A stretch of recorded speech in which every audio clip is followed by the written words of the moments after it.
Hei! Selles videos õpetan, kuidas mängida perkussiivselt kitarri. See tähendab, et sa kasutad oma kitarri osaliselt trummina. Hakkame kohe peale. Kõige tähtsam heli, mis trumm teeb, on basstrumm või kikk. Ja seda me teeme oma parema käe randme selle osaga. Ja otsi oma kitarri pealt kohta, kus see kikk kõige paremini kõlab. Siin on selline oht, et kui sa mängid mingi teise osaga, mitte sellega, siis võib selline koplutus hoopis tulla. Et jälgi, et see oleks ikkagi selline mütakas. Ära liiga kõvasti löö, su kitarr võib katki minna. Järgmisena kõige tähtsam osa on snare või soolotrumm. Ja seda me lööme niimoodi, et kõik sõrmed löövad korraga keelte pihta. Võta natuke aega, et oma kitarri pealt kõige parem snare'i sound leida.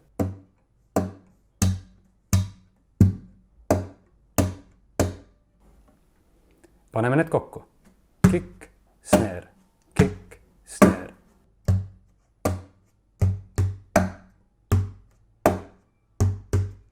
Järgmisena lisame hätti. Hätti mängimiseks summuta vasaku käega kõik keeled ära ja me tõmbame seda niimoodi, et kõikide sõrmedega alla ja ülesse. Kogu muster on selline, et on kikk, hätt, snare, hätt, kikk, siis sõrmed löövad alla. Nüüd sa oled valmis snare'i löögiks ja siis sõrmed tõmbavad ülesse. Kokku.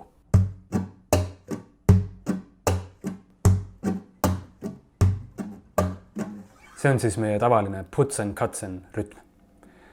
Nüüd me võime lisada akordid juurde.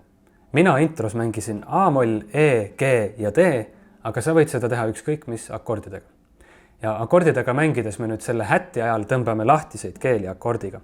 Ehk siis see kokku kõlab nii.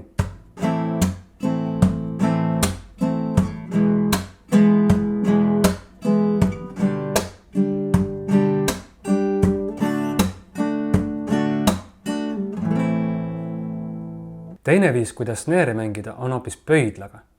Et pöidlaga snare'i mängida või slappida, siis selleks me kasutame seda kätt niimoodi, et me ei löö mitte pöidlaga alla, vaid see liigutus tuleb sellest pöördest siin käes.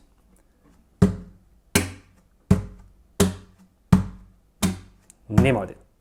Pöidlaga mängides tekib natukene erinev snare'i sound, et selles helis on natuke rohkem sellist snappi. Et sellest täpsemalt aru saada on kõige parem lihtsalt ise mõlemad pidi mängida.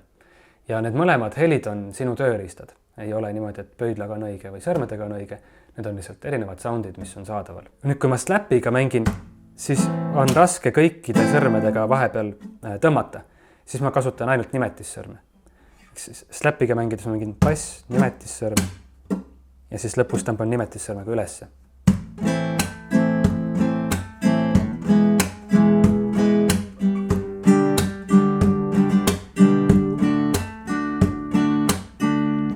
Need on põhilised perkussiivse kitarrimängu tööriistad. Kasuta neid ja mõtle ise nende abil uusi seadeid välja, mõtle oma biite välja, tee oma lugusid. Loodan, et see tund oli sulle huvitav. Kui sul on mingeid küsimusi, kirjuta need alla kommentaaridesse. Mul on alati hea meel, kui te tellite selle kanali või subscribe'ite. Kohtume järgmisel korral. Tšau!